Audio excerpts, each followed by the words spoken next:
Buonasera a tutti, benvenuti su questo canale Riassunti di Storia. Con me c'è il buon Joel Canestrelli. Salve a tutti.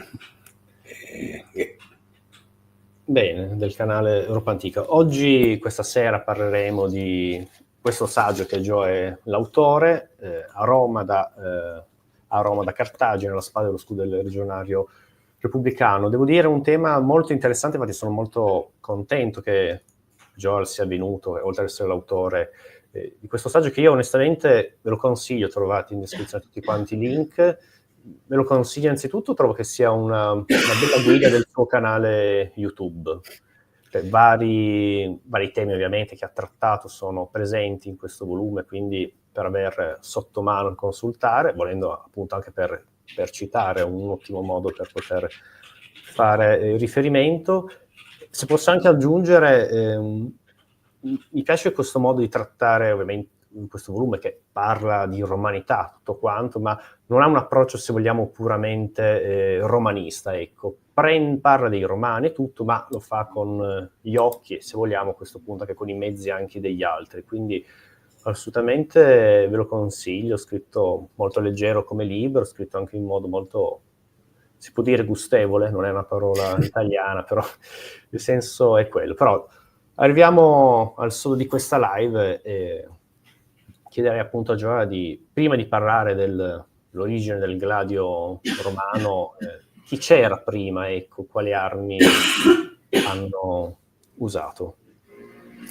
No, ecco, intanto ti ringrazio, grazie Gianluca di questo spazio, mi fa piacere essere qui sul tuo canale nuovamente per una live e mi fa assolutamente sempre piacere collaborare e ti ringrazio per darmi la possibilità di parlare di questa mia pubblicazione. È l'ultima pubblicazione che ho pubblicato in italiano e come ti stavo dicendo prima che cominciasse la live, mi ha anche dato recentemente una grande soddisfazione, perché ho scoperto che alcuni estratti sono stati citati in un testo d'esame per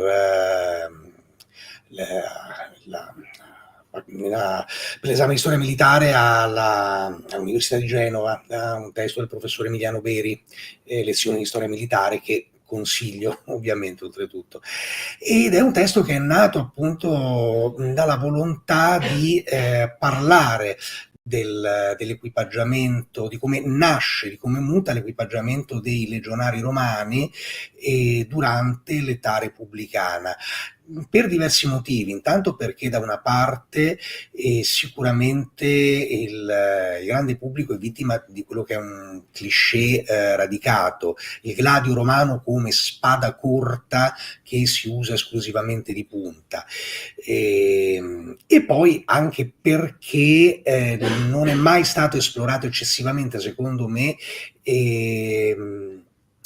in maniera approfondita, il percorso che è stato fatto da questa spada per arrivare nelle mani dei legionari romani. Questo perché se l'origine ispanica del gladio è bene o male cosa nota, perché comunque insomma il primo modello di gladio si chiama gladio ispanico, non a caso, cosa significhi ispanico come parola, ecco, magari non è automatico, non tutti sanno esattamente qual è effettivamente l'origine, cosa racchiude il significato di ispanico nel nome del primo modello di gladio. E poi, entrando più nel dettaglio, qual è stato l'iter comunque che ha portato questa spada a diventare la spada dei Romani. Prima giustamente dicevi cosa c'era prima, ecco, io ho voluto anche nella mia monografia cercare di approcciare il discorso parlando di quelle che erano le armi dei Romani, le spade dei Romani, anche prima dell'introduzione del gladio.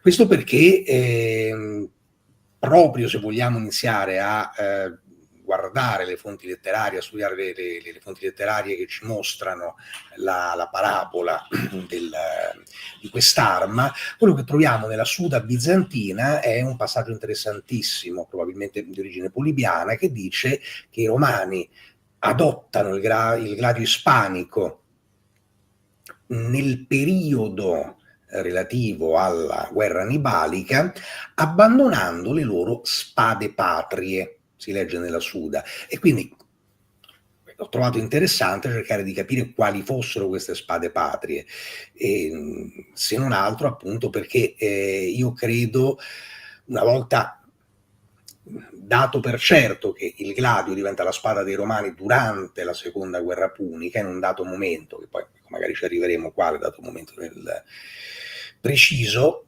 è interessante, penso, cercare di capire quale fosse la spada o quali fossero le spade dei Romani quando hanno affrontato ad esempio i cartaginesi durante la prima guerra punica, o quando hanno combattuto contro Pirro, o quando hanno combattuto le guerre sannitiche, che sono insomma, dei conflitti importanti, la prima campagna di pacificazione della Gallia Cisalpina, con tutta una serie di scontri che sono stati importanti, che studiamo a scuola, anche insomma alla scuola dell'obbligo, ecco. Quindi la prima guerra punica è un conflitto noto, la guerra contro Pirro, si parla di eventi molto iconici, e quindi ho trovato interessante appunto partire da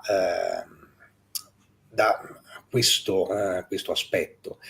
E la cosa curiosa che notiamo è che le tipologie di spade utilizzate dai Romani prima dell'adozione del gladio sono delle armi di tipo diverso. Abbiamo delle armi di origine greca, potremmo dire, anche se magari sarebbe più corretto dire mediterranea, quando parliamo di l'oxifos, che è la spada greca per eccellenza. Adesso magari ho piacere di mettere un'immagine così almeno capiamo. Per citare il buon Mattia di Tribunus, pensate a Frodo, la sua spada, quella. Esattamente, sì, ecco, sì, l'oxifos nasce come una spada corta.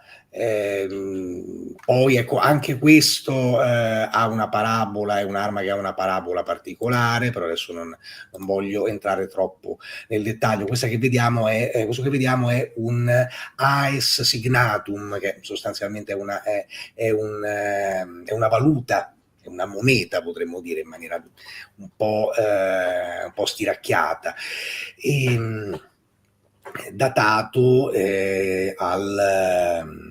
al III secolo avanti Cristo, e mostra una spada con un fodero. Questo aes signatum è romano, centro italico, e mostra una spada che ha delle caratteristiche specifiche, ha in particolare una lama a foglia di salice, che è propedeutica effettivamente in questo caso per un uso di punta.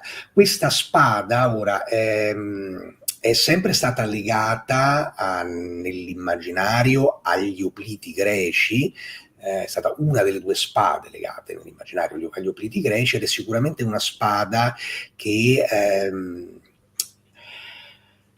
in parte in alcuni modelli viene introdotta in Italia dai greci, ma in realtà noi troviamo delle spade assolutamente identiche a queste in ambito piceno-capenate, che sono datate al VII secolo avanti Cristo, o addirittura precedenti, che vengono assimilate dal mondo centro-italico attraverso un canale che io direi appunto non è necessariamente greco. Questa spada è una spada, ripeto, una spada mediterranea, potremmo dire, ecco, è un'arma propria del bacino mediterraneo. Comunque, riassumendo, si tratta di un'arma corta, principalmente. Ci sono dei modelli che si allungano, che arrivano anche a 60, superano i 60 centimetri di lama, c'è quella di Campovalano ad esempio, però ecco, diciamo che in generale è un'arma che è relativamente corta, e soprattutto è un'arma che è concepita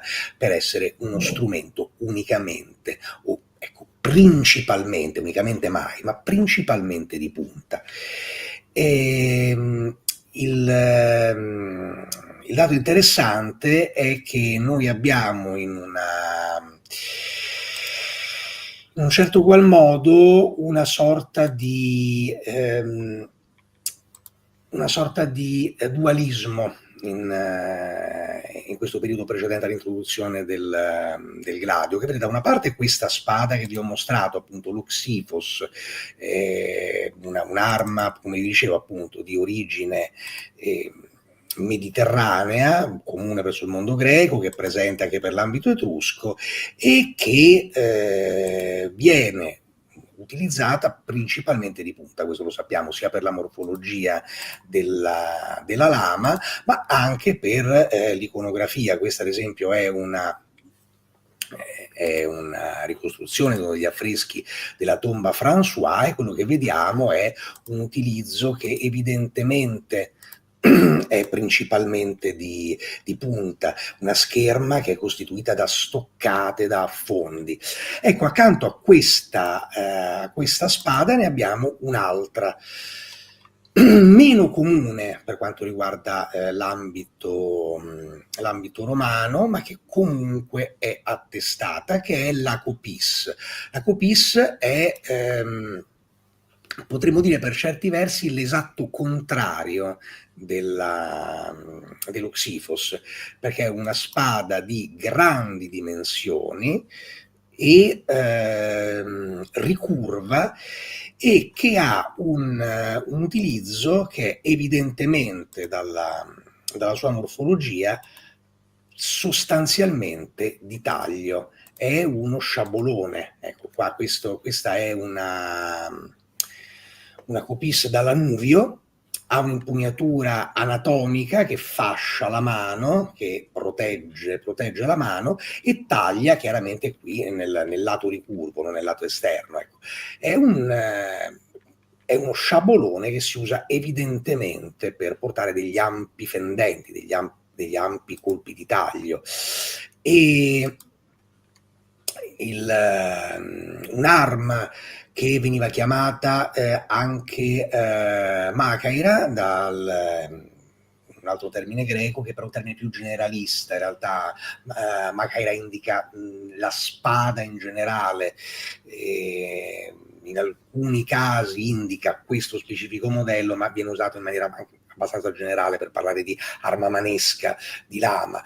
Questa tipologia di spada viene dai Balcani, nasce nello specifico tra la Grecia settentrionale e l'Epiro, si diffonde nel mondo greco, infatti è la seconda spada legata alla figura dell'Oplita, e nel mondo balcanico, e in Italia anche questa arriva tramite due direttrici, nel senso che arriverà anche questa con la colonizzazione greca dell'Italia meridionale e della Sicilia, ma ancor prima i contatti tra il mondo piceno e l'altra sponda dell'Adriatico, appunto la sponda illirica, portano alla diffusione di quest'arma in Italia centrale intorno al VI secolo a.C. Noi abbiamo dei modelli di copis che ci sono in ambito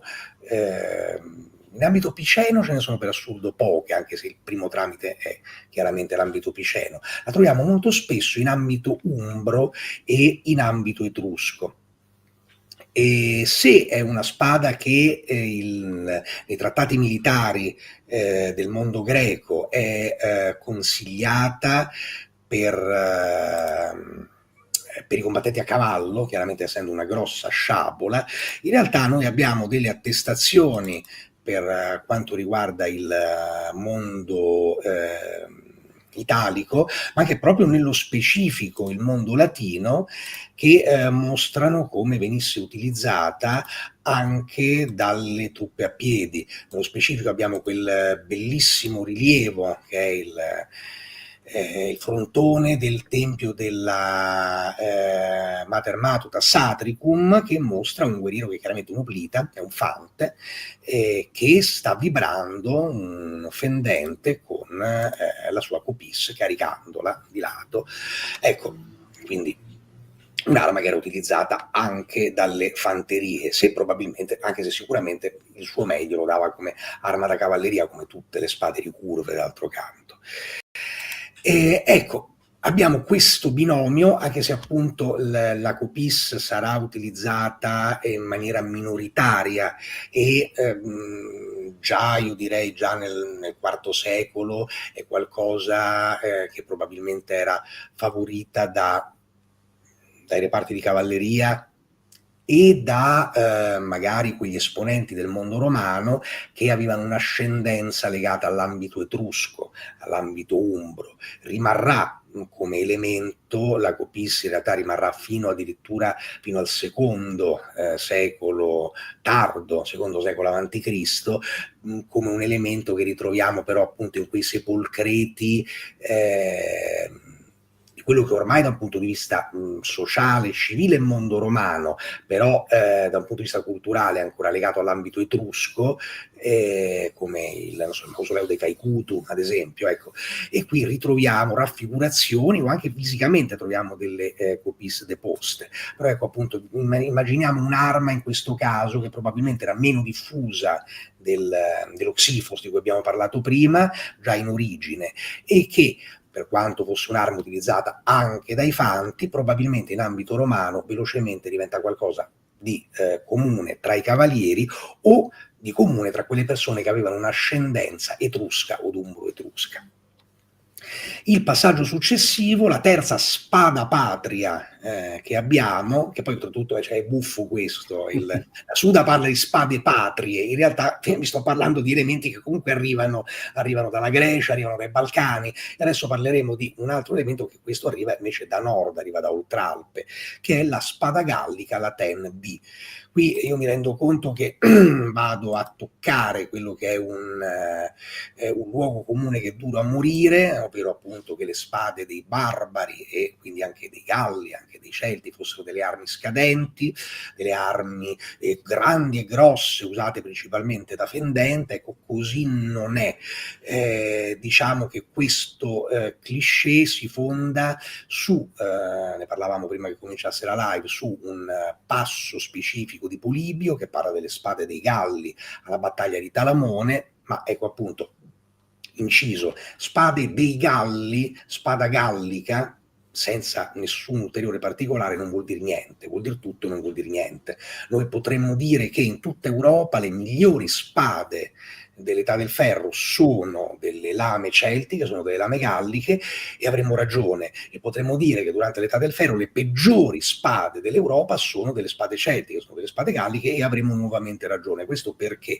Perché in particolare in un ambito come quello celtico, è un ambito culturale che non raggiunge mai un'unitarietà politica, ma nemmeno sociale e culturale. In realtà è una realtà molto poliedrica, molto sfaccettata quella celtica. Per forza di cose noi abbiamo modelli diversi, abbiamo anche per quanto riguarda la cultura materiale, modelli diversi, sviluppi diversi.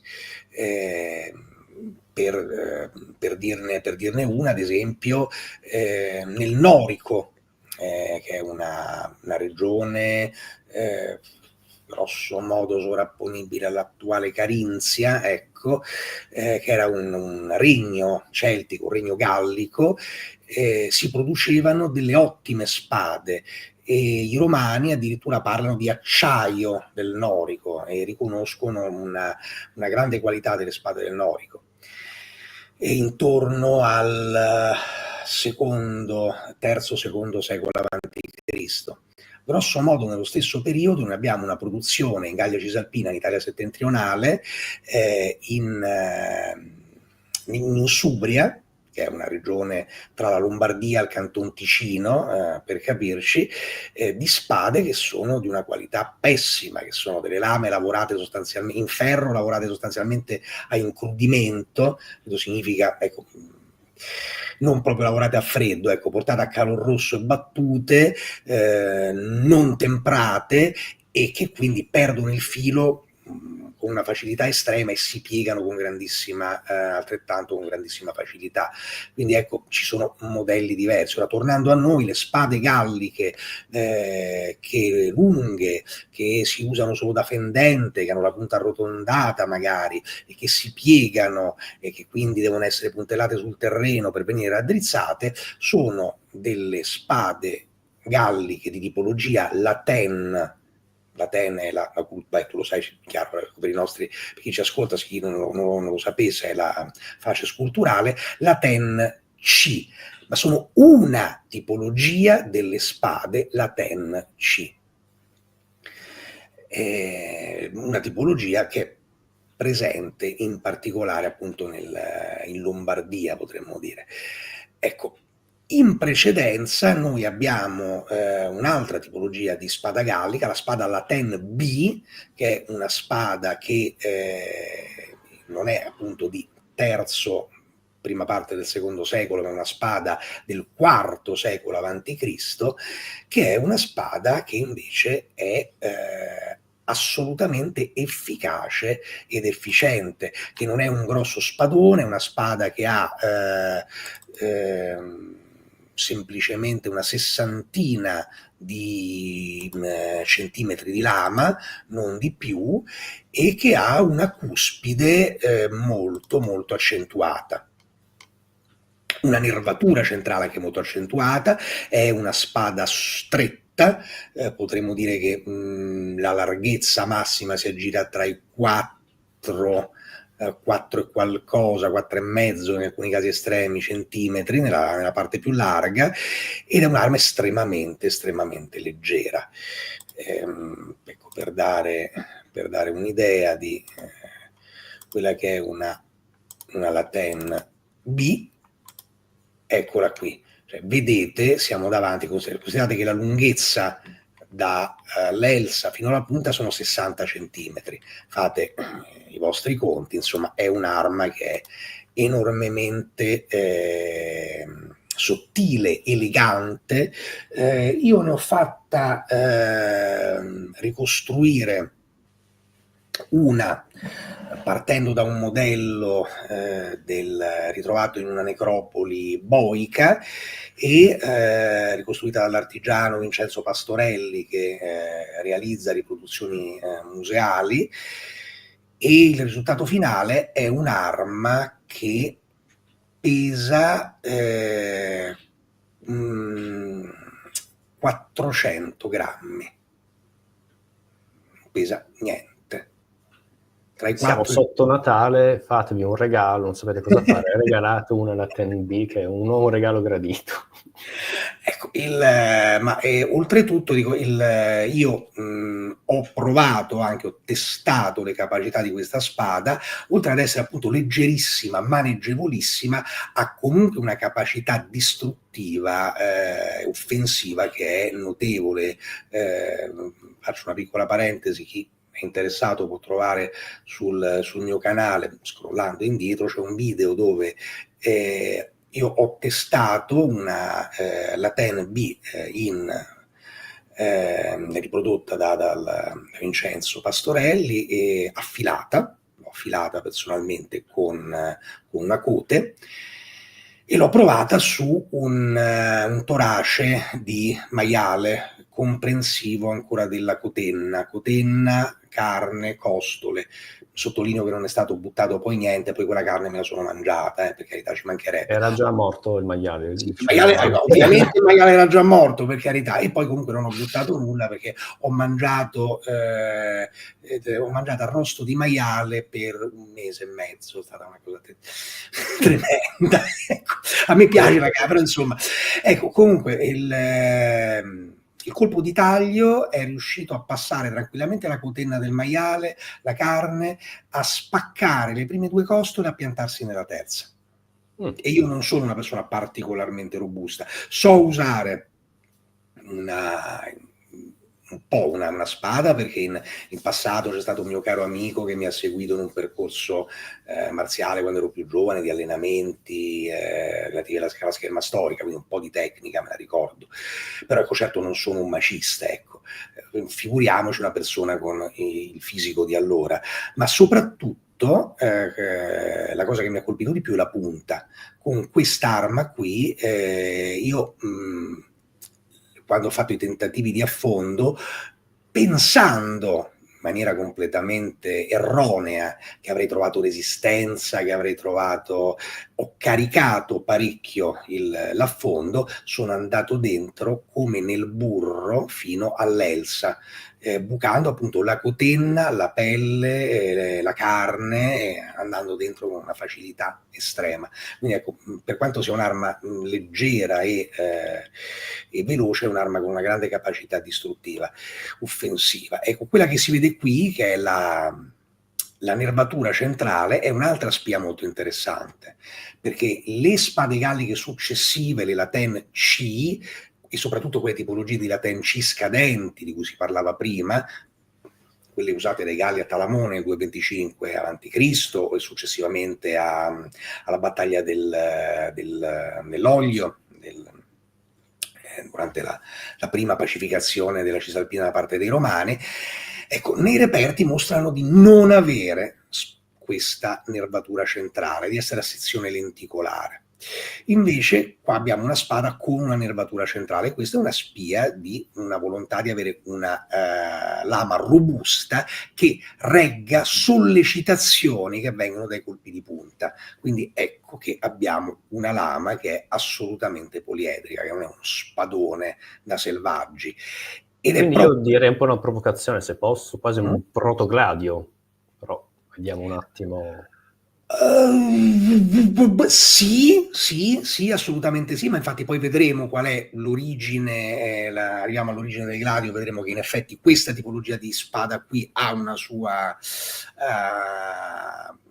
diciamo che... funzione. È così, ha partecipato alla genesi del gladio, ma non in Italia, in un altro contesto, però questo sì, sicuramente. Rispetto a un gladio ha questo, però sicuramente è più stretta e meno robusta, questo sicuramente, ecco.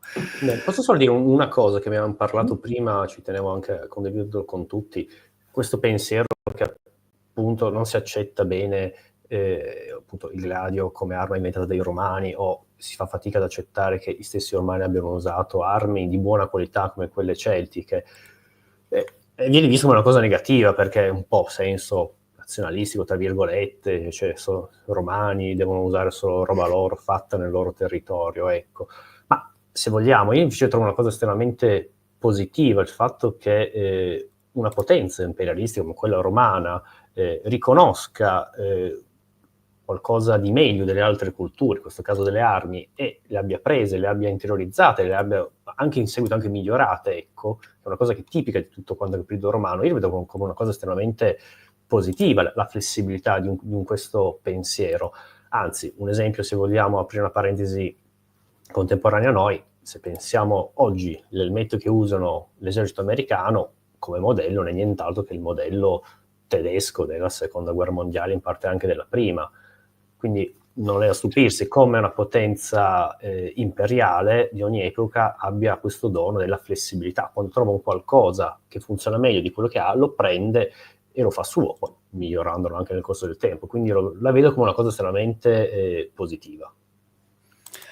Quello sicuramente, ma è una forza dei romani è sempre stata quella di saper trovare gli elementi geniali, gli elementi migliori negli equipaggiamenti, non solo negli equipaggiamenti militari, ma in generale nella produzione culturale, materiale non, dei popoli con i quali entravano in contatto, e quando trovava degli elementi validi farli propri. Ma soprattutto la spada che vi ho mostrato prima è una spada celtica, la Laten-B, ma non è una spada, ecco, come tipologia è una spada celtica, ma non è una spada di un contesto celtico. Quella è una spada che è stata ritrovata in ambito italico, è una Laten-B, ma è stata ritrovata in ambito italico.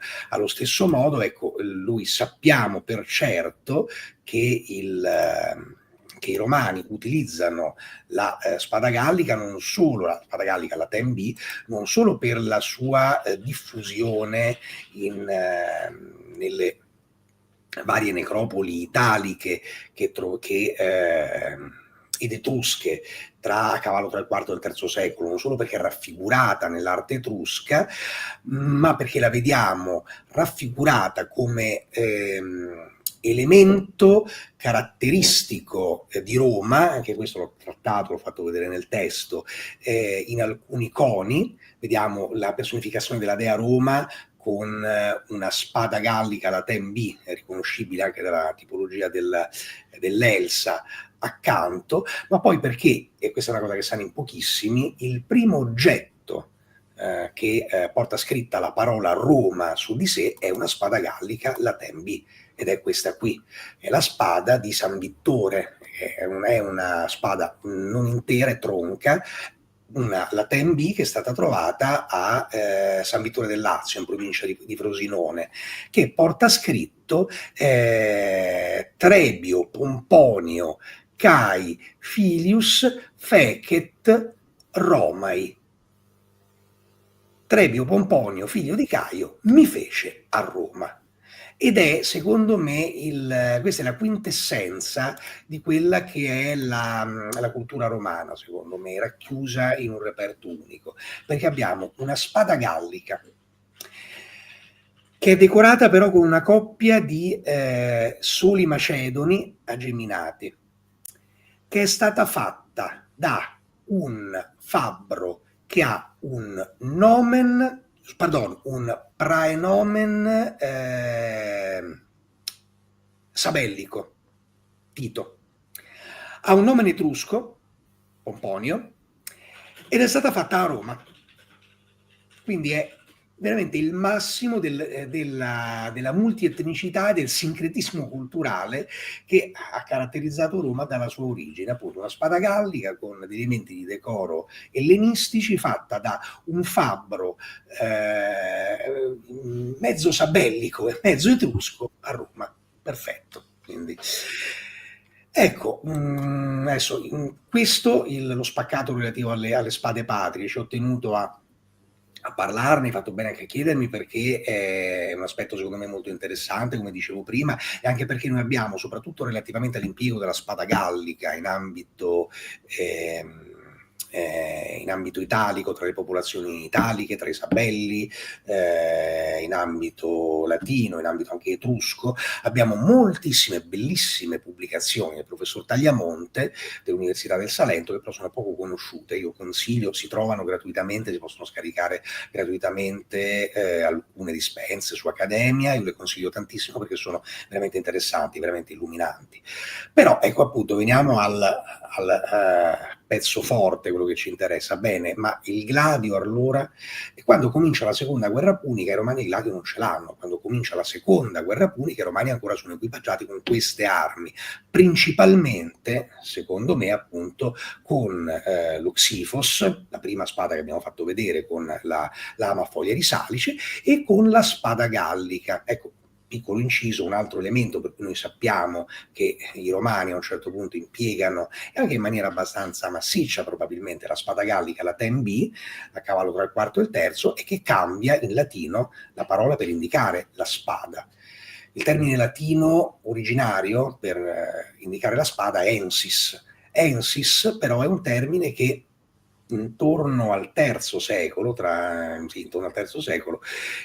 comincia a venire relegato al latino poetico, mentre nel latino colloquiale, latino della prosa, latino parlato, e questo lo sappiamo anche poi successivamente dalle commedie di Plauto, la spada diventa gladius.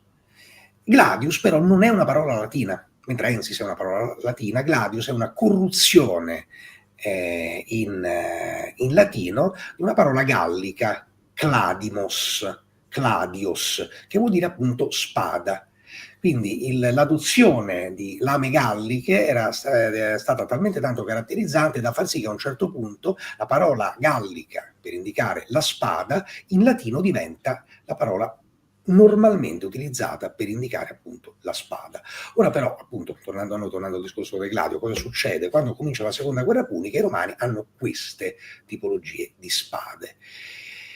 E Quando finisce la seconda guerra punica avranno invece il gladio, e la Suda bizantina, come dicevo, è abbastanza fumosa a riguardo, perché dice che i romani abbandonano le spade patrie e adottano il gladio nei dintorni della guerra annibalica, in un momento relativo alla guerra annibalica. Noi in questo momento riusciamo a questa però è una mia ipotesi, riusciamo a inquadrarlo secondo me con la presa di Cartagena, Cartago Nova, da parte di Scipione. Questo perché? Perché molto probabilmente, anzi sono abbastanza certo, il gladio, insieme ad altri elementi della panoplia che i romani faranno propri, che diventeranno propri del legionario romano, già erano in precedenza degli elementi comuni, non completamente sistematizzati, ma molto molto molto comuni, del fante cartaginese, del fante, ecco, più che cartaginese, del fante barcide. Questo perché i primi modelli che noi vediamo Se posso, scusami, il fante barcide, cioè il fante dell'esercito di Annibale, diciamo del suo nix potentato, giusto per... Sì, no, ecco, assolutamente. Bisogna fare una grossa differenza in questo. Noi siamo abituati, ma perché ci approcciamo all'analisi delle strutture protostatali dell'antichità con un occhio molto classicheggiante, secondo me, anzi nemmeno propriamente classicheggiante, con un occhio che è modernissimo, sì, ecco, contemporaneo, o che è più vicino all'idea di protostato che e di rapporti politici che c'era nel mondo romano. Il mondo cartaginese è molto difficile da comprendere da un punto di vista politico. Io ricordo sempre questo. La seconda guerra punica, ma questo i romani stessi, molto dopo, secondo me, dopo il conflitto, riescono a capirlo, quando entrano maggiormente a contatto con altre realtà. La seconda guerra punica viene ricordata come guerra annibalica, non a caso, perché in una certa misura è un'operazione assolutamente autonoma, voluta e portata avanti da Annibale Barca. La Spagna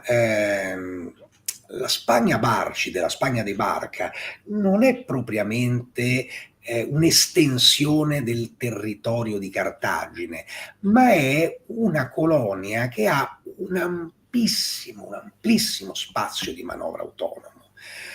Addirittura noi sappiamo, alla morte del padre di Annibale, Amilcare, la gestione dei domini spagnoli passa al genero Asdrubale il Bello.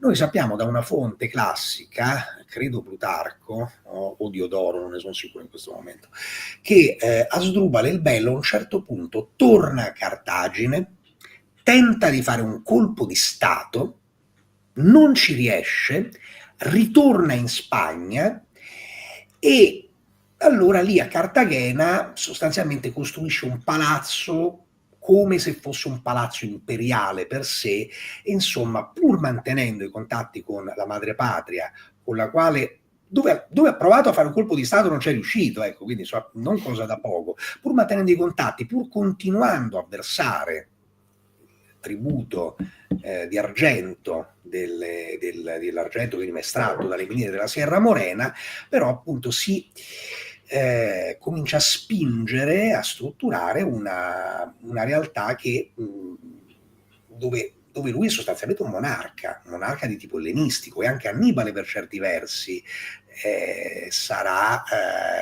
aspirerà, lo vediamo nella sua monetazione, alla figura del monarca ellenistico.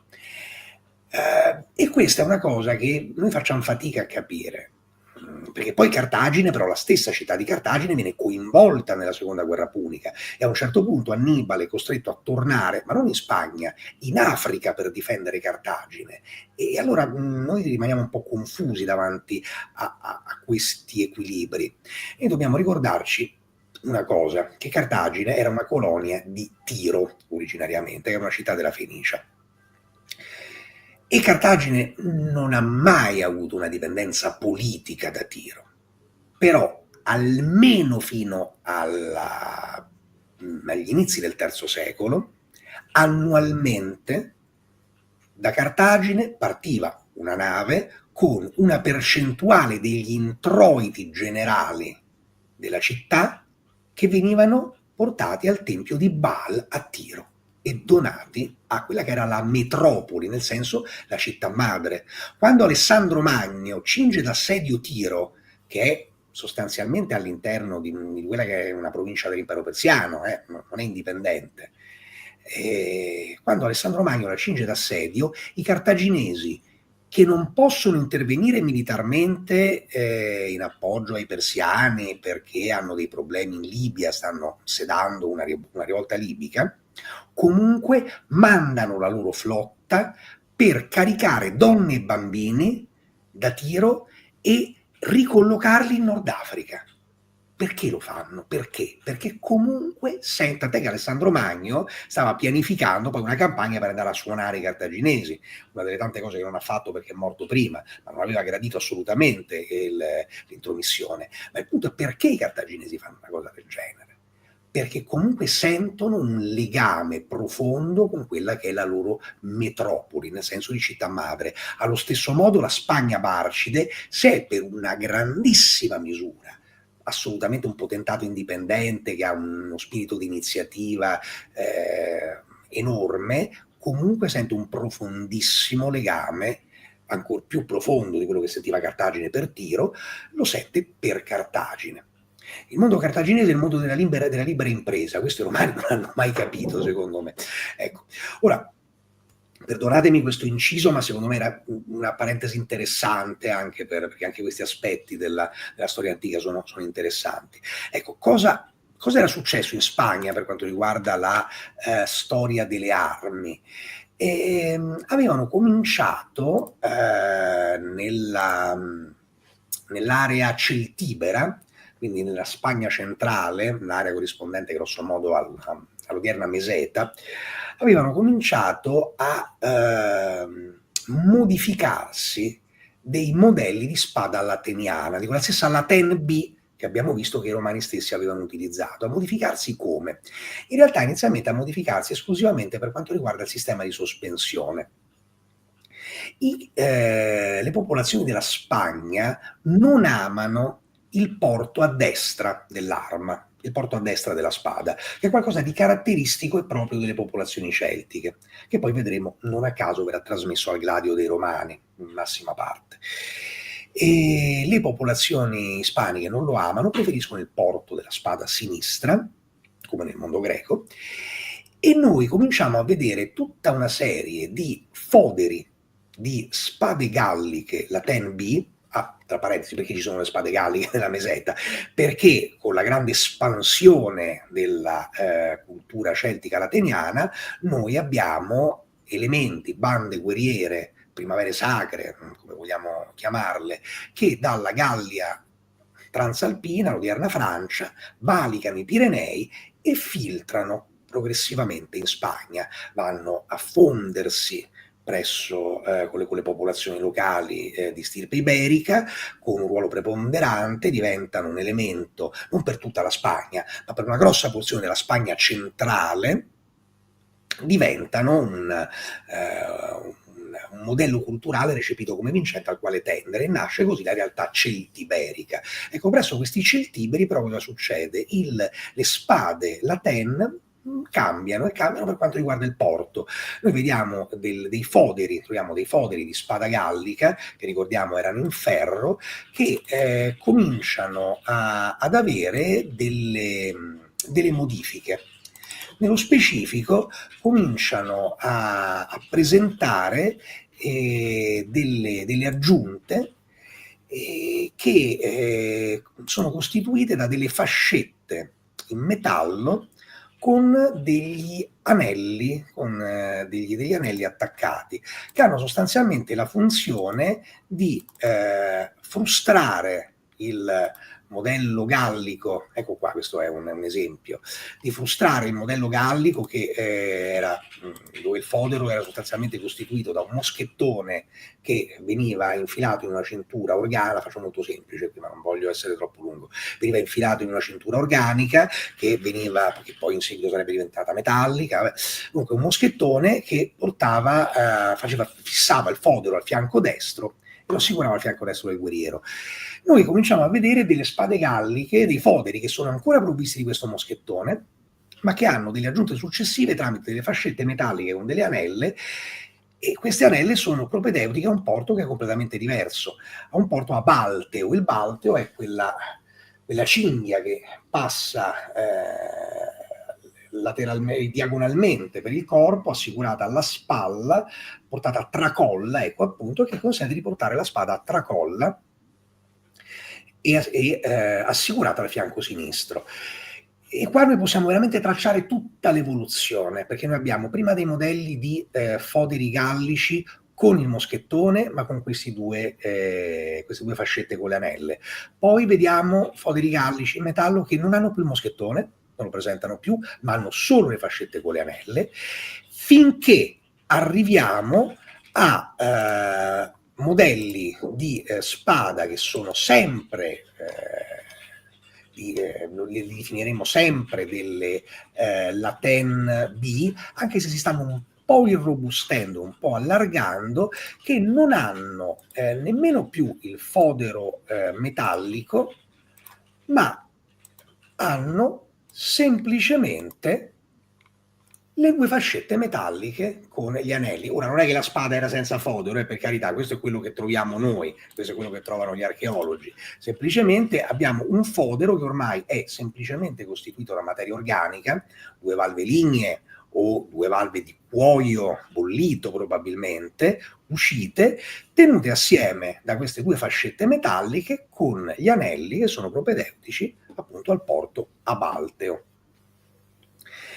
E qui di fatto si va ad imitare il mondo celtibero, imita, diciamo, fonde, ecco, potremmo dire, il modello della spada gallica con il modello della spada indigena chiamata ad antenas atrofiadas, ovvero ad antenne atrofizzate. Il nome che deriva dalla struttura dell'elsa di queste spade. Ecco qua abbiamo un modello, come vedete, ecco una spada che è strutturalmente completamente diversa da un gladio, scusate, è completamente diversa da una spada gallica, la Ten B, è molto più larga, ha la lama che è leggermente a foglia di salice, ma soprattutto ha un fodero che è costituito da un'intelaiatura di ferro con delle placche di bronzo, in questo caso decorate, e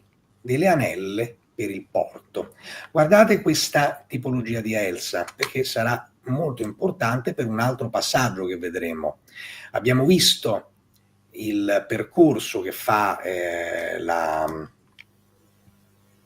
l'evoluzione della spada Laten B in ambito celtibero, appunto, perde sostanzialmente tutti gli elementi progressivamente del fodero gallico in favore di un fodero indigeno, un fodero che per certi versi è debitore a quello di questa tipologia di spada, ma poi noi abbiamo addirittura dei modelli ibridi che mostrano evidentemente la paternità del modello di spada di cui vi ho parlato precedentemente, ed ecco che abbiamo modelli di questa tipologia che vedete bene, hanno l'elsa che è ad antenas atrofiadas, ad antenne atrofizzate in metallo, ma la lama che invece è la lama sostanzialmente di una Laten B, solo un po' più larga, e dei modelli che invece come questo invece non hanno l'elsa ad antenas atrofiadas e probabilmente avevano un'elsa organica. Però ecco, vedete, siamo davanti a tutta una serie di tentativi che testimoniano un'ibridazione tra le due tipologie di spada, tra il modello indigeno della penisola iberica, della meseta, e il modello lateniano, il modello celtibero e il modello gallico. Cosa succede a queste spade una volta che di fatto si afferma e nascono i primi prototipi, potremmo dire, di gladio ispanico, quindi sostanzialmente una spada lateniana, una spada laten B dalla lama più larga e più robusta, che in alcuni casi, ma raramente, poteva avere un'elsa metallica, ma che soprattutto è contraddistinta da un fodero che è formato da un'intelaiatura di ferro, un'intelaiatura metallica in generale, e delle valve organiche. Ecco, e che viene sospeso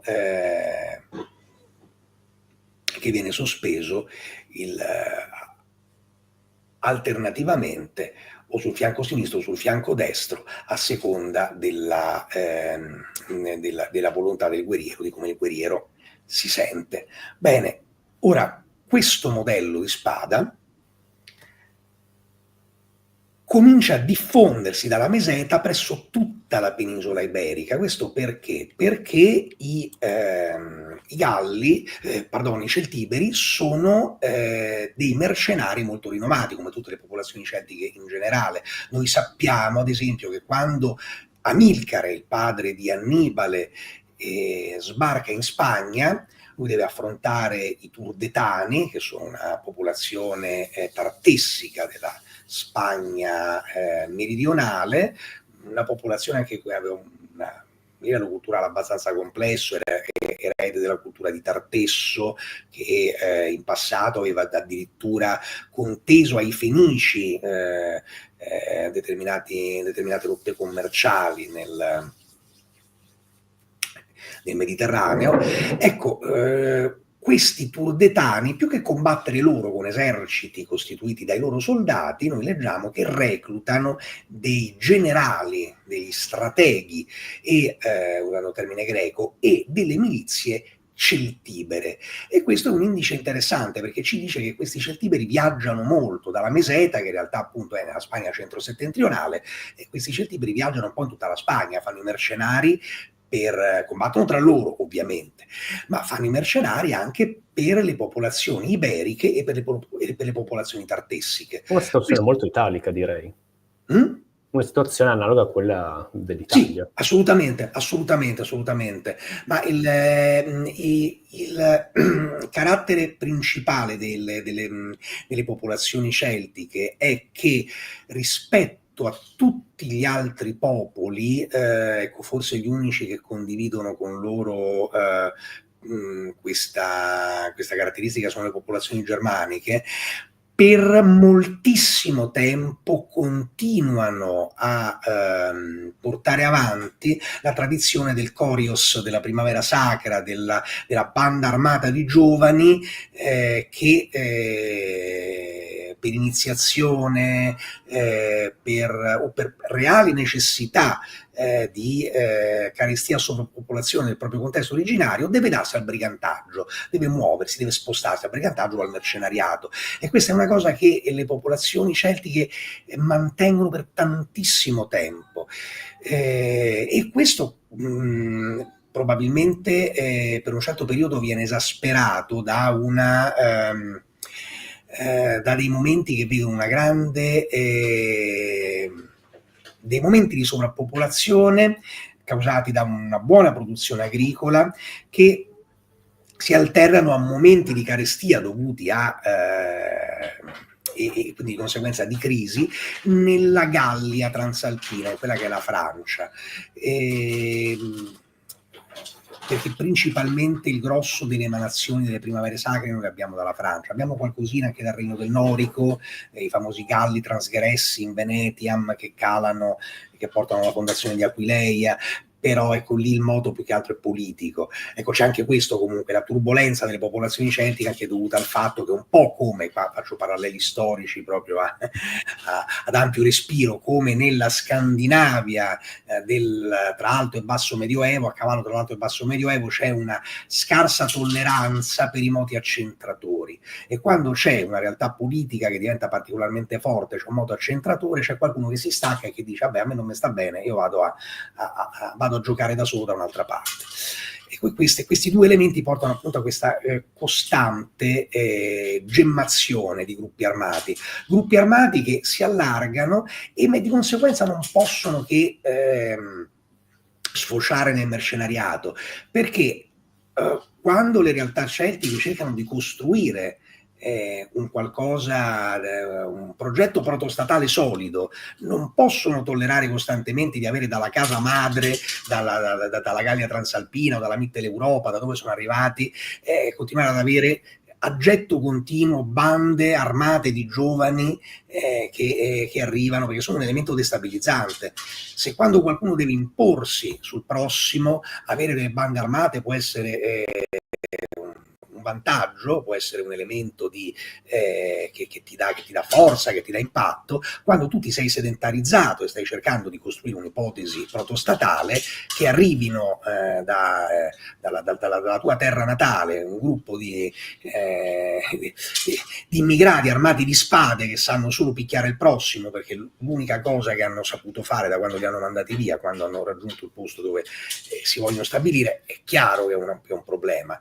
E allora se qualcuno vuole sviluppare e crescere socialmente, per forza di cose deve far sfogare queste realtà, e l'unico modo di farli sfogare a un certo punto diventa il mercenariato, mandare da qualche altra parte a fare i mercenari. Tant'è che, e questo noi lo vediamo indicativo, noi abbiamo una realtà celtica che rispetto a tutte le altre resta incredibilmente indietro da un punto di vista tecnico, sociale, culturale non si può più dire adesso, perché dobbiamo dire che anche i selvaggi hanno la loro cultura. Sì, è vero, anche i selvaggi hanno la loro cultura, però è chiaro che se non riesco a raggiungere determinati livelli tecnici che in altri contesti sono stati raggiunti, ho avuto un problema di crescita, un problema di sviluppo. Ecco, noi lo notiamo i Senoni? nelle isole britanniche. I Senoni non hanno il tempo, è diverso, i romani li pestano prima. No, la realtà veramente caotica sono le isole britanniche.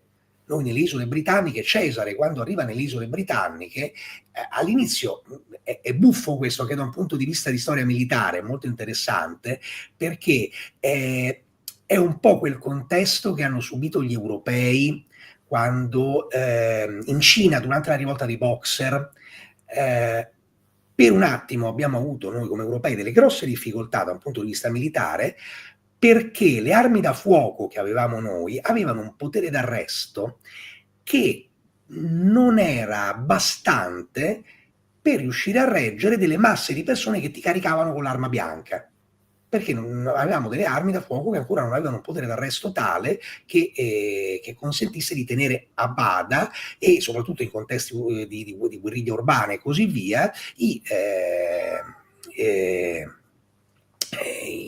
una massa di persone. Ma gli scontenti cinesi che c'erano, che portano avanti la rivolta dei Boxer, sono efficaci. Questo perché? Perché ci sono dei momenti nella storia militare dove tu arrivi a un determinato livello di tecnologico, dove certi approcci arcaici, dato che non sono più necessari per te, te li sei dimenticati, e quindi non hai più niente da opporre a quegli approcci arcaici, e per assurdo possono metterti in crisi. È successo anche agli inglesi con gli Zulu, ad esempio. Là ci sono anche state altre complicazioni, è stato anche del forte masochismo inglese, però ecco, ci sono dei contesti. Ecco, a Cesare succede questo. Cesare, quando arriva in Britannia, all'inizio descrive il modo di guerra, il modo con il quale i britanni fanno la guerra.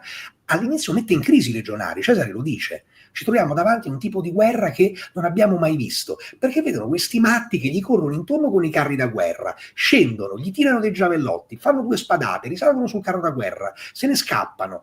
I legionari non sono più abituati a una cosa, non sono mai stati abituati a una roba del genere, perché è completamente fuori dagli schemi. Ma questo poi ecco, però, dato che sono dei militari di professione, dopo il primo momento di crisi capiscono come reagire, e poi appunto Cesare sconfiggerà praticamente tutta una coalizione di tribù del Canzio, il Kent, molto velocemente, veramente.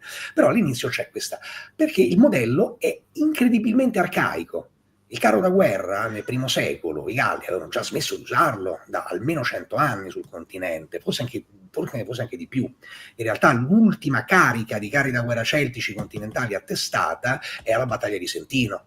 Noi vediamo dei carri da guerra che sono citati tra le prede di guerra dei Romani a seguito di alcune vittorie sui Galliboi agli inizi del secondo secolo a.C., però non sono mai citati sul campo di battaglia, probabilmente erano diventati semplicemente il cocchio con cui il Rix, il nobile di turno, arrivava sul campo di battaglia, scendeva e poi combatteva a piedi o saliva a cavallo e combatteva come cavaliere.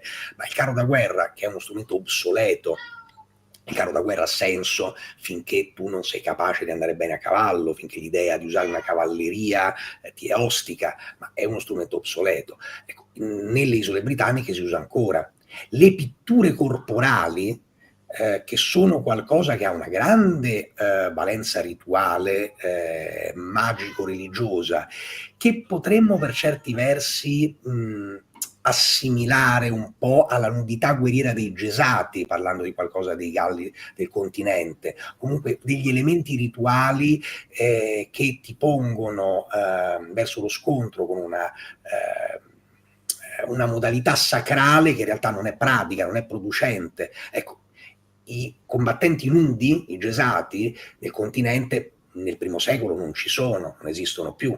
In Britannia ancora andavano in giro nudi e dipinti di blu, probabilmente convinti che le pitture di guerra gli conferissero chissà quale dote particolare. Io nell'altro testo che ho pubblicato, quello in inglese, Celtic Warfare, ho studiato l'aspetto delle pitture di guerra e dei tatuaggi presso i britanni. L'unico parallelo sensato che si può fare con l'uso delle pitture corporali in guerra dei nativi americani, che hanno una funzione rituale, ma vorrebbero avere una funzione pratica. I Seminole sono convinti che determinati colori pitturati sul corpo, sul volto, li rendano più veloci, altri li rendano più efficaci a tirare con l'arco, altri li rendano più efficaci nel combattimento corpo a corpo.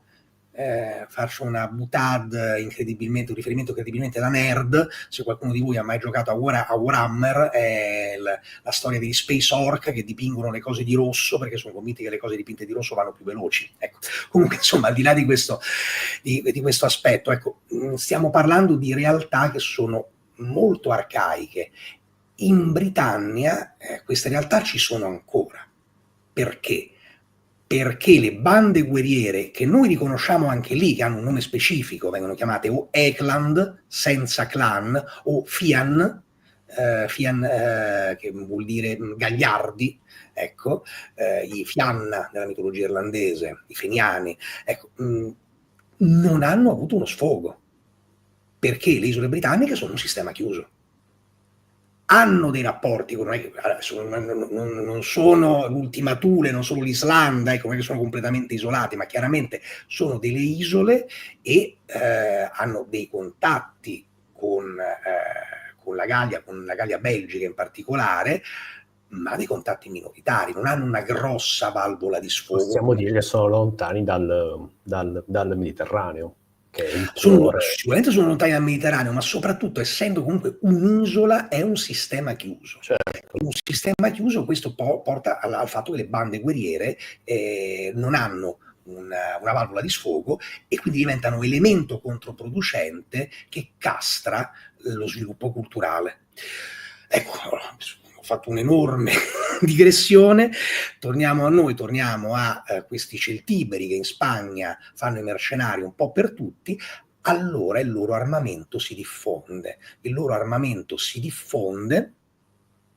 e la cosa curiosa è che noi cominciamo a trovare i gladi celtiberi, i primi prototipi di gladi celtiberi, anche in ambito iberico, non solo in ambito celtibero, ma pur avendo una situazione dove tutti i diversi elementi legati alle spade, legati anche agli scudi, sono presenti nella Spagna, una sistematizzazione, una maggiore diffusione di questi elementi avviene solo quando arriva un catalizzatore, e il catalizzatore sono i cartaginesi.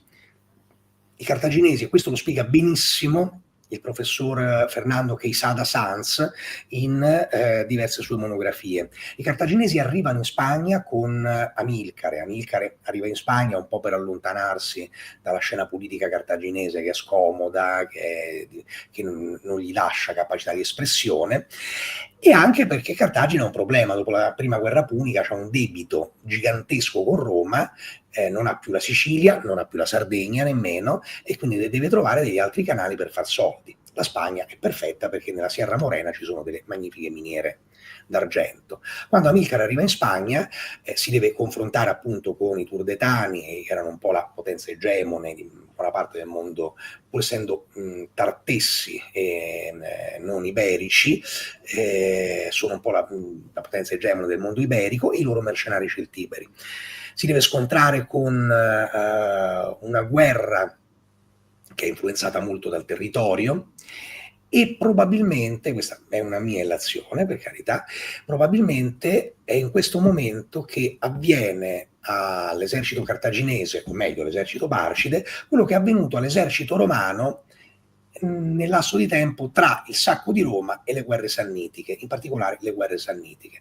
I romani si inventano un sistema manipolare un po' per essere più fluidi dopo le legnate che hanno preso dai Galli, ma soprattutto perché devono correre appresso ai Sanniti in un contesto come quello dell'Abruzzo, del Molise, che è incredibilmente montano, che è propedeutico per l'imboscata, per il colpo di mano, dove la falange non opera benissimo. Opererebbe bene, perché anche la Grecia è montuosa, per carità, la Grecia è molto montuosa, ma la falange opera bene se tu vivi in un contesto culturale dove le battaglie le fai concordate, dove dici va bene, noi ci incontriamo in questo posto e qui decidiamo chi è il più forte. In Italia noi questo non l'abbiamo mai fatto. Noi il modello falangitico che gli Etruschi in qualche modo assimilano dalla realtà greca, noi l'abbiamo reimmaginato subito per accoppare meglio il prossimo. Siamo sempre stati l'Italia purtroppo ha sempre vissuto lo scontro militare in maniera molto sanguigna, mentre la Grecia cercava soluzioni secondo me filosofiche per umanizzare la guerra. Noi qua in Italia facciamo sempre il conto dei morti, cercando di farne sempre il più possibile, ed è anche per quello che poi alla fine guardando dalla prospettiva dei romani, abbiamo vinto.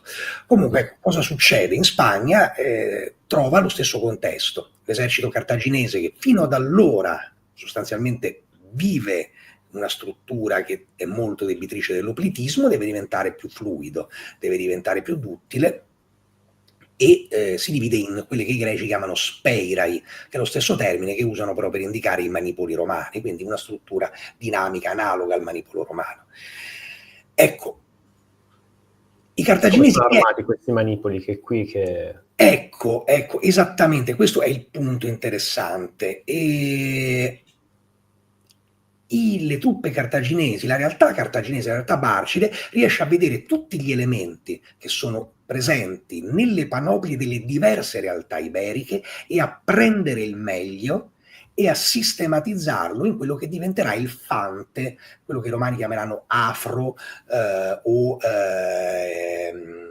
libio, i greci, libo-fenicio, il fante di linea cartaginese.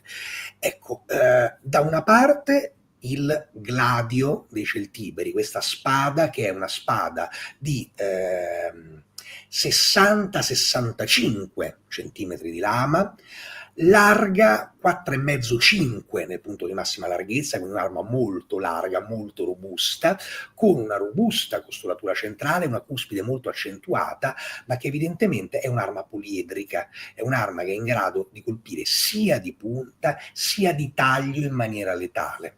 Quest'idea del gladio come arma esclusiva di punta nasce da il gladio Pompei, che sarà il gladio che nascerà in età imperiale, i modelli più tardi di Mainz, quella È già struttura. Mainz è abbastanza grande, cioè una bella punta, però. È grande, ma una grandissima Sì, cuspide, sì, è sì, una sì. struttura che è diamantata, è un po' il gladio, quello ecco, della nota associazione criminale, Gladio, che no, quello sarà il Gladio che noi siamo abituati a immaginare.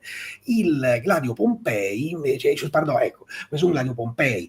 Il Gladio Ispanico, invece, sarà una bestia di arma, abbastanza grossa, appunto, tant'è che, ad esempio, successivamente, quando i romani l'avranno adottato, noi abbiamo in Polibio, leggiamo che durante le guerre macedoniche i soldati macedoni sono terrorizzati perché trovano i loro compagni che sono scontrati con i romani, morti a terra, e in Livio anche leggiamo di braccia troncate all'altezza delle spalle da un fendente, crani spaccati fino alla mandibola, toraci aperti completamente, casse toraciche sfondate, quindi era un'arma che poteva anche essere usata per portare degli ampi fendenti, non solo per i colpi di punta. È un'arma poliedrica e perfetta.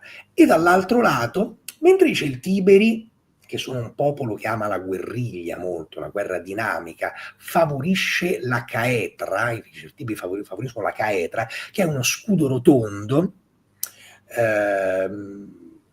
per certi versi come struttura, come tenuta simile al brocchiero medievale, in realtà molto più grande, però la caetra poteva essere dai 60 fino ai 90 centimetri di diametro. Ecco, se i Celtiberi preferiscono questo scudo, Sempre impugnatura orizzontale. no, è impugnatura verticale. Ah. Impugnatura verticale, la caetra. Poi ecco, allora noi non lo sappiamo. No, pardon, lo sappiamo perché abbiamo il complesso statuario di Porcunia, e lì vediamo distintamente che appunto la tenuta non è orizzontale come lo scudo gallico, come il Tyreus, ma è verticale proprio. Impugnatura verticale, come il brocchiero, d'altra parte, come il brocchiero del Medioevo. Ecco, mentre i Celtiberi favorivano questa tipologia di scudo, il mondo iberico, presso il quale comunque inizialmente veniva utilizzata la caetra perché era un po' lo scudo indigeno della Spagna, mostra, probabilmente per influssi dovuti anche dalla Catalogna, dai Galli che non penetrano in Celtiberia ma vanno verso l'area catalana, ecco, mostrano di favorire il Tyreus, e i cartaginesi allora da una parte prendono il gladio e dall'altra prendono il Tyreos, che è sostanzialmente lo scudo gallico, e utilizzano questi due elementi per armare i propri fanti. E noi questo lo vediamo benissimo da una specifica raffigurazione. Ecco, più di una in realtà. Ecco, qui abbiamo una raffigurazione turdetana, ma successiva alla conquista barcide. È uno dei rilievi di Osuna, e qua vediamo un fante che ha un Tyreos e impugna un gladio ispanico con la caratteristica poi il caratteristico pomolo bilobato con queste due palline qui che vediamo, bilobato oppure probabilmente addirittura trilobato, qua non si vede bene perché è sbeccato, ma diciamo che questa tipologia di Elsa è abbastanza caratteristica nei gladi e noi la vediamo anche nei modelli romani successivi. Ecco, questo è un rilievo turdetano. Questo invece è la stele, un dettaglio dalla stele di Abd Shart da El Hofra, l'odierna Costantina in Algeria. Perdonatemi. Eccola qui. E qua noi vediamo una coppia di lance, che probabilmente sono, ecco, sono quelle che i greci chiamano lonkai, le lonche, sono delle lance corte a uso duale, non delle armi non specializzate che potevano essere usate corpo a corpo, ma potevano essere anche scagliate. Non a caso sono in coppia, questo è un indice appunto che si tratta di un'arma da getto. Ancora una volta, se posso, ricorda il legionario romano. Esattamente, con i due pila, esattamente. Abbiamo un Tyreos gallico, con la spinatura e anche con una traccia di imbonatura metallica a fascia. Questo probabilmente non doveva essere la stele non doveva essere di un fante comune, ma di un ufficiale, perché qua non si vede benissimo, ma questo bastone qua ha una testa tondeggiante che richiama la stile di alcune figure che ci saranno sempre in ambito romano, ecco, per assurdo, ma era una sorta di bastone di comando. E qua abbiamo un gladio ispanico. Che sia una tradizione mediterranea ellenistica, questo del bastone di comando per gli ufficiali. Sì, assolutamente. Che poi correggimi se sbaglio, ma è qualcosa che continua anche in ambito moderno, no? In ambito rinascimentale moderno. Non saprei, bisogna chiedere a Mattia onestamente di queste cose. Alzo le mani, non lo so.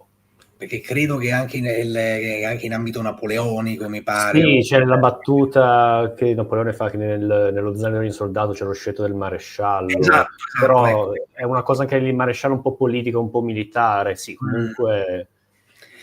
Ecco, e qua vediamo, ecco, di nuovo una curiosità, scusami, il napoleonico, per fare bene le linee c'erano sottotenenti o gli ufficiali sergenti che avevano la lancia lunga, e questo si vede tutti quanti in linea. Si vede in Napoleon di Ridley Scott una delle veramente cose che si possono salvare un millisecondo. Si vede un sottufficiale con questa lancia lunga, una picca di fatto, e serviva per, se fare una linea di più di 1000 persone in tempi abbastanza celeri, ci voleva una picca. E niente. Ecco, oppure ecco, qua vediamo anche un altro esempio. Questa è una stele invece che si trova in Numidia, e qua abbiamo, guardate, l'Elsa qui, che ricorda addirittura i modelli ibridi di Antenas atrofiadas che vi ho fatto vedere prima. Le else bilobate o trilobate, come quelle della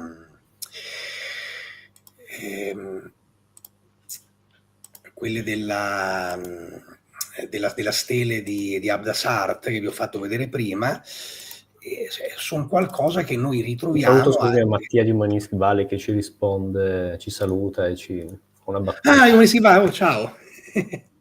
Saluto tantissimo. Salutate a tutti quelli in chat che prima non ho salutato, ma dopo ci sarà tempo per tutti. Prego, scusami.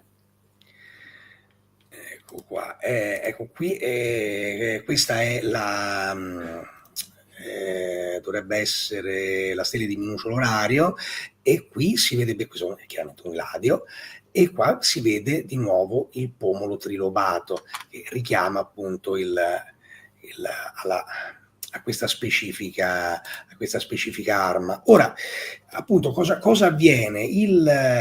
Amilcare Barca, che era un genio militare assolutamente, prende gli elementi migliori delle panoplie delle diverse popolazioni della Spagna e li sistematizza. Noi dall'occupazione cartaginese in poi abbiamo un fiorire nelle panoplie della Spagna costiera sud-orientale, che è quella appunto l'area mastiena, l'area turdetana, bastetana, contestana, quella che è occupata dai cartaginesi. Abbiamo un fiorire di sepolture con panoplie che mostrano questi due modelli di armi, elementi del Tyreos e elementi del gladio ispanico, che si sistematizzano.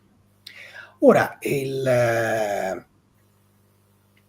quando l'esercito di Annibale parte e marcia contro l'Italia, il grosso dei suoi soldati, non solo le truppe alleate ausiliarie iberiche, ispaniche, ma anche le truppe africane, sostanzialmente dovevano essere armate in questa maniera.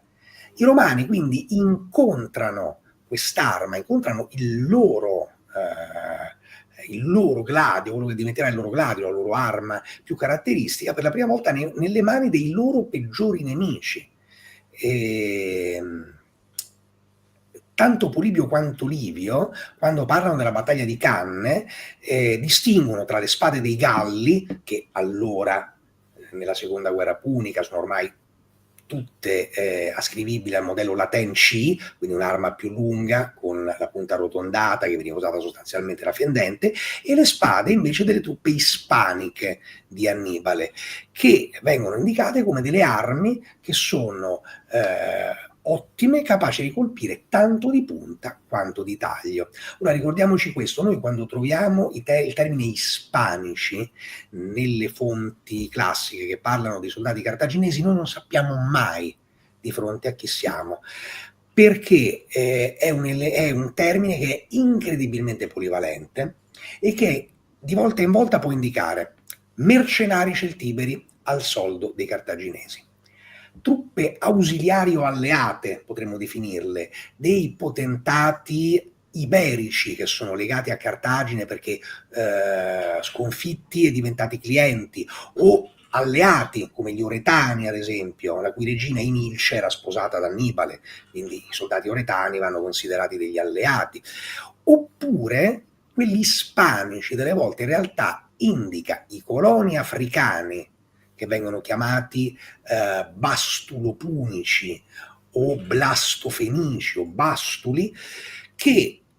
già Amilcare e successivamente Asdrubale il Bello e poi ancora Annibale avevano insediato in Spagna dall'Africa degli elementi libi, libofenici, punici, popolazioni miste del Nord Africa, che i Barcidi insediano in Spagna dandogli in dono degli appezzamenti di terra, secondo quella metodologia che poi utilizzeranno, e di nuovo torniamo lì, anche i Romani. Utilizzerà Gaio Mario con i suoi veterani, utilizzerà Cesare, e si amalgamano con la popolazione locale. Il termine che noi troviamo nelle mappe, noi troviamo un riferimento a proprio dei libofenici stanziati però in Spagna come una sorta di popolazione locale della Spagna, ma così non è, oppure i blastofenici o bastulopunici o semplicemente bastuli,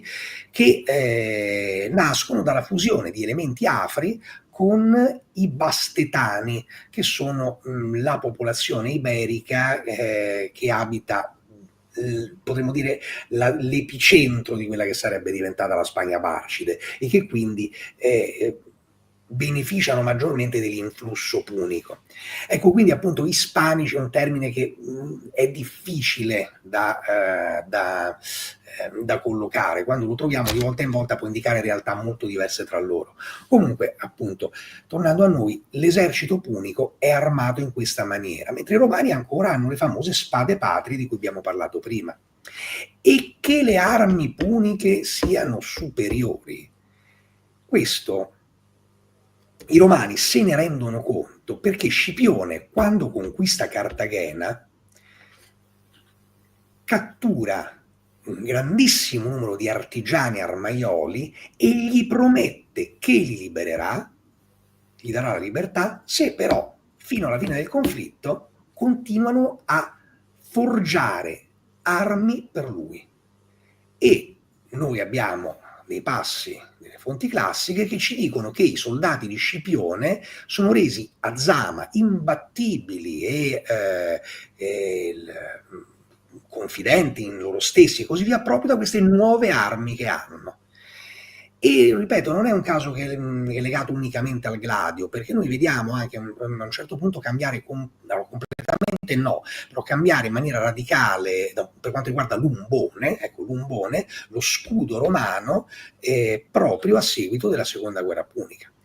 Noi precedentemente abbiamo degli scudi romani che addirittura nei primissimi periodi probabilmente coesistevano, anche se penso per un motivo pratico, tra reparti differenti, scudi a tavola piatta e a tavola ricurva. Ma successivamente comunque noi abbiamo per lo più scudi romani che hanno esclusivamente la spinatura in legno, ma non hanno l'umbonatura in ferro. E le rare volte che hanno l'umbonatura in ferro, si tratta di un'umbonatura in ferro, almeno così recuperiamo dall'iconografia, di tipologia gallica a farfalla o ad ascia, ecco, per capirci, con degli umboni ampi. Successivamente noi vedremo sull'ara di Domizio Barbo, vediamo comparire un nuovo modello di umbone, che è un umbone di questa tipologia. Qui si vede, ecco, in spaccato con le due valve separate, chiaramente era chiuso e riportato, questo umbone sopra la spina, ecco, noi lo vediamo comparire la prima volta sull'ara di Domizio Barbo e poi diventerà fino per le guerre cesariane, fino alle guerre cesariane sarà l'umbone caratteristico degli scudi romani. Questa tipologia di umbone è un umbone di origine celtica che in tutta la Celtiché era entrato in disuso alla fine del IV secolo, ma che era rimasto ed era diventato caratteristico della Spagna sud-orientale, proprio quella zona della Spagna dove i cartaginesi si erano stabiliti. E noi ritroviamo quella tipologia di umbone sulla monetazione di Asdrubale il Bello, evidentissima. Quindi appunto... Quindi un consiglio proprio di riconoscimento, direi. Assolutamente, assolutamente. Ma è va detto questo, la monetazione Barcide è molto legata agli elementi militari e di nuovo agli elementi militari particolarmente efficaci ed efficienti, perché un altro elemento che è costante sulla monetazione Barcide, ad esempio, è l'elmo attico-trace, con la cresta metallica, che è ed è un elmo che noi ritroviamo, è veramente ricorsivo nella monetazione di Asdrubale e poi di Annibale. Ecco, quindi il quadro bene o male è questo. Adesso non ho c'è tutta la parte relativa allo scudo, qua l'ho introdotta, e nel testo la seconda parte riguarda tutta l'evoluzione, i primi scudi italici, e poi la fase oplitica, e poi il Tyreus, e poi quando i romani acquisiscono appunto questa umbonatura. Però ecco, l'elemento che a me interessava trasmettere, l'elemento che a me interessava far passare è proprio questo, il fatto che di fatto l'equipaggiamento che diventerà canonico per il legionario romano dalla seconda guerra punica fino alle guerre civili tra Cesare e Pompeo, e per un po' anche con Augusto, ecco, è un equipaggiamento che i romani acquisiscono dai cartaginesi, e che se in precedenza si pensava che i romani avessero tutto ciò che riguarda lo scudo e l'acquisizione di questo specifico umbone in realtà è qualcosa che è stato caldeggiato relativamente a poco tempo fa da Fernando Quesada Sanz, e che appunto io ho esplorato successivamente trovando le evidenze sui coni di Asdrubale. Ma che il gladio fosse di origine ispanica era cosa ben nota da tantissimo tempo, ma la tesi più comune era che in qualche modo i romani, come hanno fatto per tantissime altre cose, avessero visto il gladio presso i Celtiberi, avessero detto: ah, che bella spada, prendiamola e sistematizziamola. In realtà l'intero pacchetto è qualcosa che i romani non hanno bisogno di andare a prendere in Spagna, ma che viene portato in Italia dalla Spagna la prima volta, per il primo contatto, dalle truppe cartaginesi, che poi glielo suonano sui denti, per carità. E poi quando i romani andranno in Spagna sicuramente faranno fabbricare lì, ma non vedranno degli armamenti tra le realtà celtibere, ma andranno a Cartagena, Cartago Nova, che è la capitale del potentato Barcide di Spagna, la conquisteranno e diranno ai fabbri di Cartago Nova: bene, adesso voi ci costruite le armi dei vostri soldati. e con quelle armi noi vinceremo a Zama. Beh, insomma, un marketing decisamente aggressivo. Bella questa qui. Sì. Bene, grazie. Poi, se posso, anche piccola parentesi, dire dal storico saggio di Brizzi, il guerriero, il Luplita, il legionario. Brizzi evidenzia come maestro, se vogliamo, di Scipione è stato Annibale. Prima, ovviamente, dell'arrivo di Annibale abbiamo una legione manipolare, Astati, Princeps, Triari, ma secondo Brizzi è proprio Scipione che sull'esempio tattico di Annibale fa muovere di più la legione manipolare, appunto avvolgendo e tutto. Quindi direi, se da una parte appunto Scipione, uno dei grandissimi generali romani, dà un tocco in più alla tattica, poi mi pare anche con la campagna in Iberia sviluppa anche la corte, un'idea di corte. Comunque a contatto con Annibale c'è uno sviluppo tattico. Oggi abbiamo visto, dal punto di vista proprio tecnico delle armi, tutto questo contatto con questo marketing estremamente aggressivo che hanno avuto i punici nei confronti dei romani, hanno preso il gladio e lo scudo con una certa umbonatura. Quindi fa pensare quanto è stata importante per lo sviluppo di Roma questa seconda guerra punica, oltre che al fatto che possiamo dire l'impero di Roma nascerà alla fine di questa guerra, quindi veramente si getteranno ormai, cioè l'orizzonte sarà pienamente il Mediterraneo. Brizzi ha detto una cosa bellissima, ha fatto una considerazione secondo me geniale relativamente alla seconda guerra punica. Con la seconda guerra punica nasce effettivamente l'impero, è sempre Repubblica per carità, ma l'impero nel senso appunto di dominio di Roma in maniera incisiva sul Mediterraneo e poi appunto vedevo su buona parte dell'Europa, e dall'altro perché poi appunto cioè, Roma va a eliminare quello che è il suo principale concorrente, però contemporaneamente Brizzi dice che il germe della caduta dell'impero romano viene piantato con la fine della seconda guerra punica, perché c'è un'immissione, perché in quel momento Roma entra in un gioco al massacro, ma non per motivi filosofici, ma per motivi proprio pratici, economici, meccanici, dal quale non può uscire.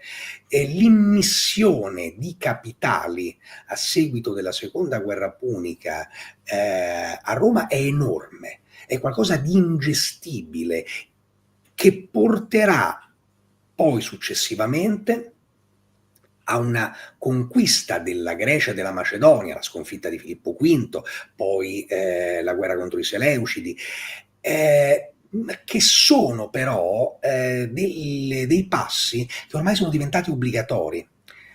Roma è un mostro, è diventato un mostro che se si ferma collassa su se stesso, è perduto. Noi siamo legati a pensare appunto al crollo dell'impero romano che arriva con le invasioni barbariche o comunque come un lungo periodo di attrito che avviene durante il IV secolo. Ecco, no. Noi vediamo già tra il primo secolo d.C. e il terzo secolo d.C., e questa è una cosa che si studia molto poco a scuola perché è anche molto noiosa, ma noi abbiamo Roma che è costantemente falcidiata da potremmo dire rivolte servili, ma non è corretto, perché noi ormai con rivolte servili siamo abituati a pensare alla rivolta di Spartaco, alla rivolta degli schiavi. Ecco, no, noi abbiamo delle rivolte di uomini liberi che fanno i contadini, sono quelli che i più noti sono i Bagaudi della Gallia e della Spagna, ma in realtà abbiamo anche i circumcellioni in Nord Africa a un certo punto, abbiamo delle realtà analoghe con un nome che adesso purtroppo non ricordo, ma l'avevo citato in un altro contesto, nel vicino Oriente, in Siria. Abbiamo tutta una serie di realtà di uomini liberi che coltivano la terra, che si ribellano e che poi delle volte vengono sfruttati anche da realtà militari sediziose all'interno di Roma per cercare di far leva e per operazioni secessioniste di questo o quell'imperium Galliarum, ad esempio. Ecco. Ma e perché sono delle realtà incredibilmente vessate? Sono vessate perché non possono produrre abbastanza per il fabbisogno di un impero che dalla fine della seconda guerra punica in poi si è fondato sulla predazione, sul saccheggio, su una macchina che trasformava le botte in soldi, le botte agli altri in soldi, e che quando a un certo punto si ferma, perché cos'ha? C'ha la Caledonia, che per carità, le selve... Germania. Ma la Germania, a parte che si era rivelata un pozzo senza fondo con quello che era successo a Teutoburgo, ma la Germania non vale la candela, non è Eh la sì, quello che Gallia. dico, come la Esatto, sì, Caledonia, sì, cioè, sì, sì, esatto. dove vuoi andare? Mentre quando Cesare arriva in Gallia, i Galli sono, per carità, sono a un livello, sono a una mezza via tristissima che li porta a prendere botte dai Romani, perché i Romani sono più organizzati di loro, e botte dai Germani, perché i Germani hanno quella spinta alla sopravvivenza disperata che i Galli ormai in parte hanno perso. Però comunque la Gallia è una realtà un proto-urbanizzata, con un sacco di campi, con una produzione agricola che già c'è, addirittura ci sono alcuni strumenti per la raccolta del grano, sostanzialmente, per carità, dei rebbi su ruote che prendono le spighe, però ecco, c'è tutta una realtà agricola. Ricordiamoci, se posso, che è il lancio di Cesare nella politica di stato militare, la Gallia, ecco, quindi è una cosa da poco. No, assolutamente, ecco, è una realtà produttiva, la Germania non lo era, e quindi a un certo punto, non avendo più niente, è un po', ecco, per certi versi, questo è un parallelo triste e anche un po' inquietante, però è un po' quello che è successo anche a noi, nel senso che abbiamo colonizzato l'Estremo Oriente, povere le realtà indocinesi e sino-tibetane, abbiamo scoperto un nuovo continente che prima non si sapeva che ci fosse, e abbiamo rapinato quello. Adesso o scopriamo o Elon Musk scopre dei marziani da colonizzare e depauperare, oppure effettivamente dobbiamo inventarci un modello diverso per non finire ad autocannibalizzarci. Ecco, Roma, con tutti i distinguo del caso, ma si trova in una situazione di questo tipo, e questa situazione nasce proprio con la fine della seconda guerra punica, perché lì quello inaugura un'economia di saccheggio che, oddio, non è quell'economia di saccheggio tremenda e molto terra-terra che era quella dell'impero assiro, ad esempio, che addirittura appunto non è che conquistava le province, andava, pestava, bastonava, poi se ne andavano, e poi il rapporto tra gli assiri e i sudditi in alcuni casi era veramente: vengo lì e faccio una campagna militare ogni anno per legnarti e riprenderti la roba. Quindi ecco, è un'economia di rapina che magari è un po' eccessiva forse, però ecco, non è che in ambito romano si cerca di far produrre le sue province, ci riesce, ma non abbastanza, soprattutto per quanto riguarda la produzione agricola, ed è questo che porta ad avere quel ceto vessato che rende veramente la realtà sostanzialmente inizialmente della Mitteleuropa, dell'Europa centro-occidentale. Abbiamo i centri che sono la Gallia, parte della Spagna, in parte della Britannia, che sono quelli che cominciano a sobbollire prima, ma poi appunto questa cosa si espande con i circuncellioni in Nord Africa, nel vicino Oriente, perché non c'è la disponibilità, non si può più. Cioè è un gigante che consuma più di quello che produce, e questo parte proprio con quella grandissima emissione di capitali che ci fu alla fine della seconda guerra punica. Grazie. Allora, aspettiamo 2 secondi, se ci sono delle domande. Volevo un attimo ringraziare tutti quanti, già da Antonella, che prima che iniziassimo la live ci aspettava trepidamente. Ringraziamo anche D.Xe90, Associazione Historical, Antonio Rossi, che da quanto ho capito si è dovuto guardare, è arrivato più tardi, si è dovuto guardare la live in velocità. Il buon, come sempre, Mauro Orso, che è sempre presente. Mattia di Manuscript Valley, che abbiamo salutato prima, e poi per ultimo appunto Cesare Andretta, che ci ringrazia.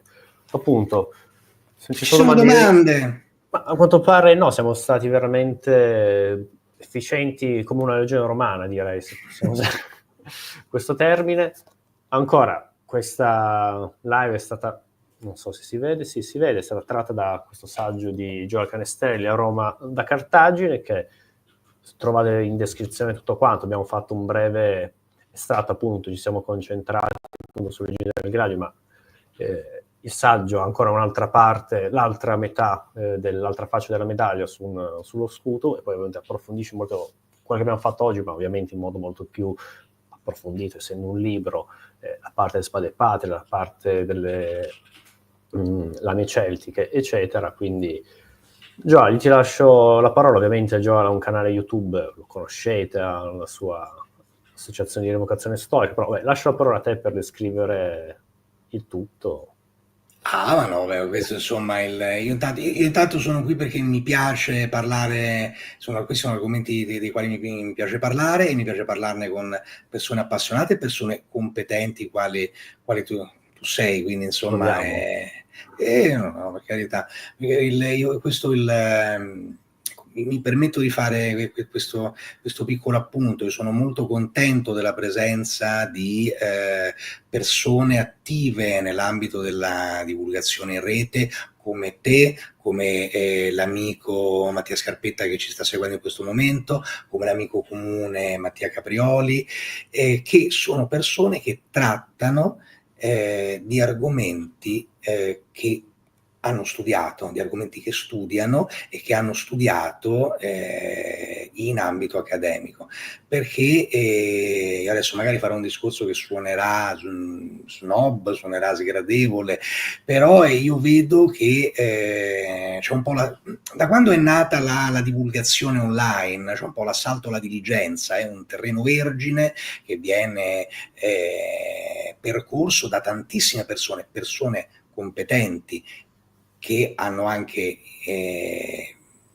degli attestati che dimostrano la loro competenza, il loro impegno, la loro volontà di aggiornarsi, di studiare costantemente, e persone che invece magari si affrontano la cosa in maniera molto, forse anche un po' troppo amatoriale. E io sono, per carità, contrarissimo al concetto di torre d'avorio, di lobby, che non so, cose che mi sono estranee, che non mi piacciono, però come dico in maniera molto terra, se io ho un problema ai tubi del lavandino e me li voglio far riparare, chiamo un idraulico, non chiamo mio cugino, anche se magari mio cugino è un'ottima persona. E se si vuole parlare di storia antica, di storia contemporanea, di storia moderna, di archeologia, di antropologia, sarebbe buona norma che certi discorsi e certi approfondimenti venissero fatti da persone che si formano e si sono formate e continuano a formarsi in questo contesto. Quindi tanta stima per te e per gli altri amici che ci seguono, ecco. Grazie, allora abbiamo due domande. Una, molto semplice, qual è il tuo canale Europa Antica? Ma troverai anche nel titolo, adesso che finiamo, il titolo sarà questa live, non mi ricordo il numero della live. Qua dietro ho il nome. Esatto, comunque nel titolo troverete il nome scritto in blu, basta cliccare, troverete, poi sotto trovate anche altri video. Poi una domanda che direi veramente impossibile, di Antonio Rossi, che semplicemente proverei a rispondere con due parole.